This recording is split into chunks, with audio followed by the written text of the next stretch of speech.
됐어. 네? 네. 됐어. 자, 오늘 우리가 읽은 이 말씀은 이런 배경을 가지고 있습니다. 다윗이 골리앗을 죽이고 난 다음에 이제 이스라엘의 다윗은 영웅이 됩니다. 얼마나 인기가 좋았는지 성경은 이렇게 표현합니다. 사울이 죽인 자는 천천히요, 다윗이 죽인 자는 만만이다. 이스라엘 여인애들이 그렇게 찬송시를 줘가지고 그렇게 칭찬을 합니다. 사울이 듣다 보니까 괘씸한 거예요. 자기는 천천히고 다윗은 만만이다. 그래서 이제 사울이 기분이 나빠가지고 이제 그때부터 다윗을 죽이려고 합니다. 다윗은 이제 도망 다니는 신사가 됐습니다. 이스라엘 경내에서 이곳으로 도망가면 또 죽이려고 또 병사를 보내고 또 저기 숨어 있으면 또 병사를 보내고, 그래서 결국 도망 다니다가 어디로 도망가냐면 적국인 블레셋 땅으로 도망갑니다. 블레셋 땅에 딱 갔는데 아기스라는 사람이 그를 이제 대해줍니다. 야, 너 잘 이제 기화했다. 내가 너를 보호해주겠다. 그래서 이제 아기스가 블레셋 땅에서 그를 보호해줍니다. 예, 적국에 이제 도망갈 수밖에 없는 신사하게 된 이 다윗이 결국 이제 그 아기스의 보호를 받지만 다른 사람들, 블레셋 다른 사람들은 다윗을 압니다. 그래서 믿지 않는 거예요. 그래서 이제 마침내 블레셋과 이스라엘이 전쟁을 하게 됩니다. 그러니까 이제 아기스가 믿지 않는 블레셋 방백들 그리고 많은 이제 군사들에게 좋은 기회다.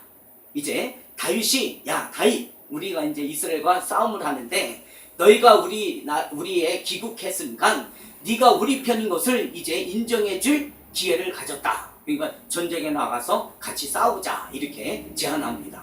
그러니까 다윗은 참 이게 이스라엘을 배반한 겁니까? 아니잖아요. 하나님도 배반했습니까? 아니란 말이에요. 어쩔 수 없이 죽임을 안 당하기 위해서 피해왔는데 이스라엘 나라와 전쟁을 하는 블레셋 이 군사에 함께 나가서 싸움을 안 할 수밖에 없는 그런 환경이 되었습니다. 이래지도 못하고 저래지도 못하고 진퇴양난의 자리에 그가 서 있게 되는 겁니다. 그래서 이제 결국은 아기스와 함께 전쟁터에 나가려고 딱 섰을 때에 이스라엘 그 블레셋 방백들이 군사들이 하는 말이 있습니다. 자, 이 다윗은 우리 장수인 골리앗을 죽인 사람이다. 전쟁에 나가서 우리 뒤에서 몰래 숨어 있다가 우리를 죽이면 어떡하냐? 안 된다. 그래서 전쟁터에 같이 나갈 수 없다고 다 이구동성으로 거부합니다. 예, 누구 편에서는 좋은 거예요? 다윗 편에서는 좋은 거예요.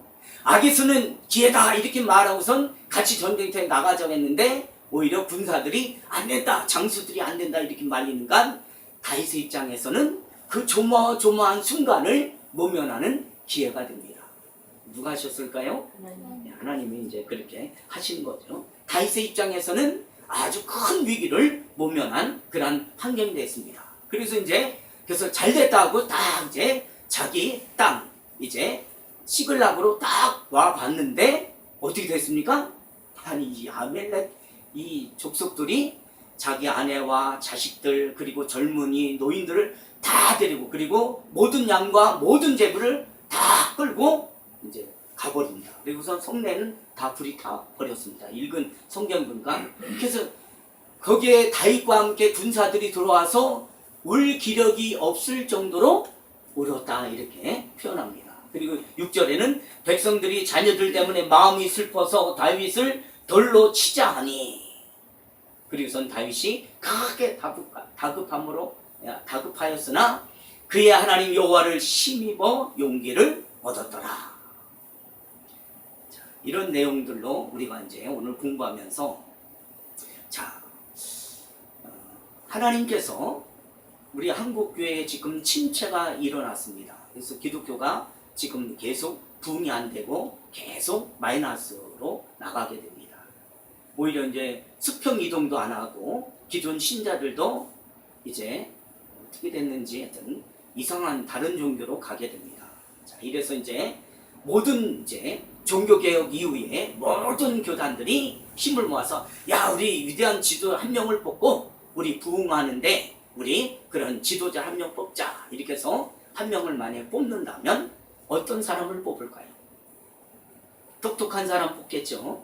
건강한 사람 뽑겠죠. 그리고 우리가 늘 이제 말하는 능력 있는 사람을 뽑겠죠. 그리고 우선 그 사람 어떤 훈련을 시키겠습니까? 이제 여러 가지 이제 공부를 시키겠죠. 이런 철학도 시키게 되고 심리학도 배우게 되고 기독교 역사도 배우게 됩니다. 그리고 그걸로 족하죠. 언어도 헬라어도 배우고 히브리어도 가리키고 영어도 가리키고 라틴어도 가리키고 독일어도 가리키고 막 이렇게 해서 훌륭한 사람 만들겠죠. 자, 그렇다면 다윗이 하나님 그렇게 불렀다면 다윗을 하나님이 그런 훈련의 자리에 세웠는가? 전혀 그렇지 않았습니다. 다윗은 전혀 그런 훈련을 받았다라고 성경은 말하고 있지 않습니다. 다윗의 생애를 살펴보면 그는 한 번 반짝한 은혜를 받았어요. 누구 죽일 때만, 골리앗을 죽일 때만 한 번 하나님과 반짝한 그런 어떤 기회를 받았지, 나머지 기회는 늘 도망다니고 또 도망다니고 울고 또 울고 늘 어려운 상황 속에 다윗은 있게 됩니다. 바로 우리가 놓치기 쉬운 부분이 바로 그런 게 아닌가. 우리 예수를 잘 믿으면은 다윗과 같은 삶이 요구되고 있는 겁니다. 늘 울 수밖에 없는 환경, 늘 쫓기는 환경, 늘 도망 다닐 수밖에 없는 환경이 우리에게 있을 수 있다는 겁니다. 아니, 있습니다. 있습니다. 벗어날 수 없다는 겁니다.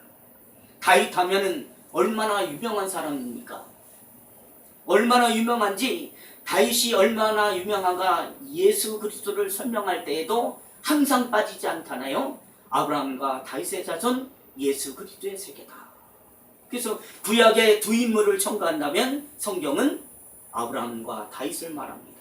물론 모세도 빠질 수는 없는 사람이겠죠. 그러나 족부의 다윗과 아브라함이 등장할 때 다윗은 그런 성분으로 그렇게 등장을 합니다.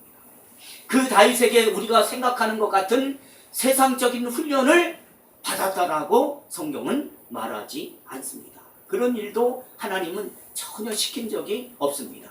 말하자면 우리가 말하는 왕도의 법을 그가 배웠습니까? 그렇지 않잖아요. 또 전쟁의 어떤 기술을 배웠습니까? 그러지도 않았잖아요. 오히려 매일 도망다니고 또 도망다니고 울고 울고 한숨 쉬는 자리에 늘 있었습니다. 그리고 우리가 잘 아는 대로 블레셋에서 쫓겨나올 때에도 결국 어떻게 해요?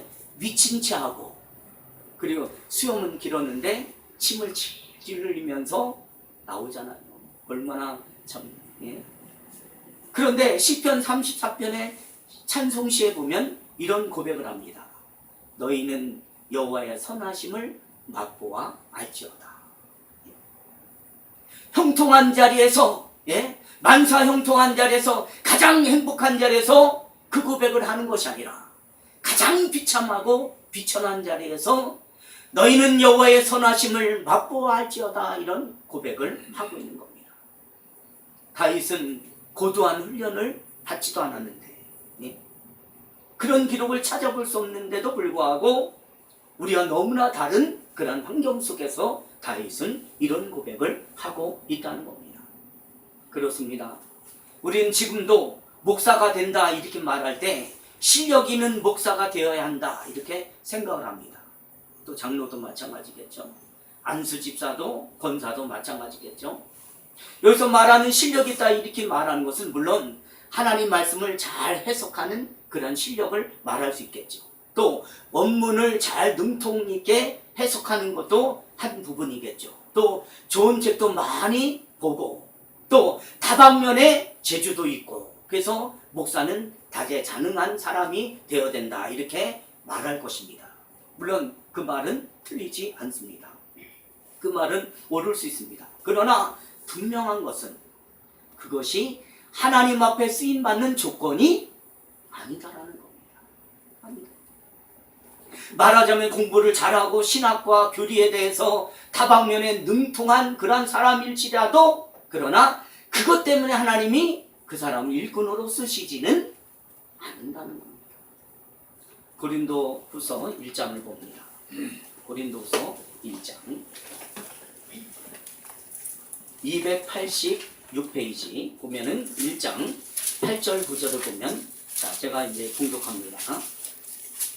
고린도후서 1장 8절 9절 찾으셨으면 같이 읽어볼까요? 고린도후서 1장 286페이지 1장 8절 9절 시작. 형제들아, 우리가 아시아에서 당한 환난을 너희가 모르기를 원하지 아니하노니 힘에 격도로 심한 고난을 당하여 살 소망까지 끊어지고 우리는 우리 자신이 사형 선고를 받은 줄 알았으니 이는 우리로 자기를 의지하지 말고 오직 죽은 자를 다시 살리시는 하나님만 의지하게 하려 하심이라. 아멘.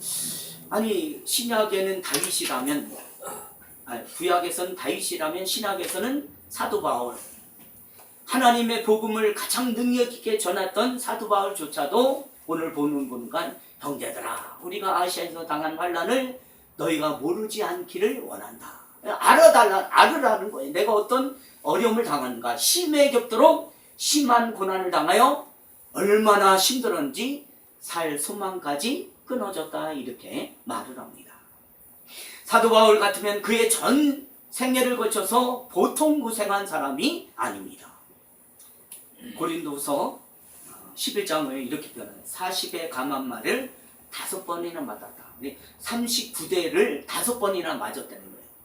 39대 맞고 또 39대 맞고 이렇게 해서 5번을 맞았다는 겁니다. 또 3번 태창으로 맞고 여러 번 파손하고 배가 강의 위험도 받고 그걸로 끝나죠. 동족의 위험도 받고 또 이방인의 위험도 받고 그리고 그걸로 끝납니다. 춥고 헐벗고, 예? 그런 고통을 그가 받았습니다. 언제나 고생만 있었다는 거예요. 그때가 언제입니까? 예수 그리스도를 잘 믿고 복음을 전하는 그 환경에서는 늘 춥고 헐벗고 고생만 했다는 겁니다. 하나님 믿을 때는 안 그랬어요. 얼마나 형통한 삶을 살았는지 몰라요. 근데 진짜 하나님을 제대로 믿을 때는 오히려 고난과 환난과 역경이 있었다는 겁니다. 그런데 사실은 그런 고생 속에서도 사도 바울은 하나님의 일이라면, 다시 말하면 주님의 일이라면 충성된 일꾼으로 늘 그 자리에 서 있었다는 겁니다. 충성된 일꾼. 사도 바울은 그의 복음을 전하러 다닌 일을 가정해 보면 한 번도 형통한 자리에 없었는데도 불구하고 충성된 일꾼으로 늘 서 있다는 겁니다. 아시아에서 당한 환난을 너희가 알게 하기를 원하지 아니하노니 심에 겹도록 고난을 받아 살 소망까지 끊어졌다. 이렇게 고백하고 있습니다. 사형 선고를 받은 줄 알았다는 거죠. 그래서 한 번은 얼마나 이제 많이 맞고 그랬는지 죽었는 줄 알고 시체를 그냥 쓰레기장 있는 데다 갖다 버리잖아요. 그래서 그 이튿날 보니까 죽었는지 알고 봤더니 살아서 또 복음을 전하고 있단 말이에요. 예? 그런 환경. 근데 죽지 않잖아요. 그럼에도 불구하고 하나님의 일을 하는 데 있어서 바울이 죽었구나 생각이 될 정도로 그는 어떤 필요의 자리에 늘 있었다는 겁니다. 그 필요를 사도 바울은 이렇게 또 말합니다. 이는 우리로 자기를 의지하지 말고 오직 죽은 자를 살리시는 하나님만 의지하게 하려 하심이라. 그 필요가 사도 바울에게 필요했는데 그 필요가 뭐냐면 죽음까지 당하는 그 고통, 살 소망까지 끊어진 어떤 필요가 그에게 있었다는 겁니다. 자, 우리가 받기 어려운 문제죠. 우리가 복음을 전한다면 오히려 더 우리에게 좋은 환경을 우리는 요구하고 있는데 사도 바울은 그렇지 않다는 겁니다. 얼마나 우리의 개념과 다릅니까? 우리가 하나님의 일을 한다 이렇게 말하면 보통 하나님 형통하게 해주세요. 왜? 하나님 일 하는까요? 이렇게 말하지만 사도 바울은 그렇게 말하지 않고 시련이 먼저 있어야 된다 이렇게 말합니다. 더 나아가 우리에게 요구하는 것은 살 소망. 그러면 어때? 죽음의 자리까지 그가 갔다는 겁니다. 그런 걸 사도 바울은 지금 우리에게 말씀해주고 있는 겁니다. 우리의 개념과 너무 다르죠. 말하자면 어떤 의미에서는 열심이 아니에요. 예? 충성도 아니라 죽어야 된다는 거예요. 죽어야 된다. 그래서 우리가 잘 아는 고린도후서 12장 같은 데 보면 사도 바울이 무엇을 요구했는가? 이 가시를 빼내주세요. 이렇게 고백을 합니다. 왜? 주의 일을 능력 있게 감당하기 위하여 내 당한 그 가시를 빼어달라 이렇게 말합니다. 그래서 고린도서 12장에 보면은 7절, 12장 7절 보면 이렇게 고백합니다. 여러 계시를 받은 것이 지극히 크므로 너무 자만하지 않게 하시려고 내 육체에 가시 곧 사탄의 사자를 주셨으니 이는 나를 쳐서 너무 자만하지 않게 하려 하십니다.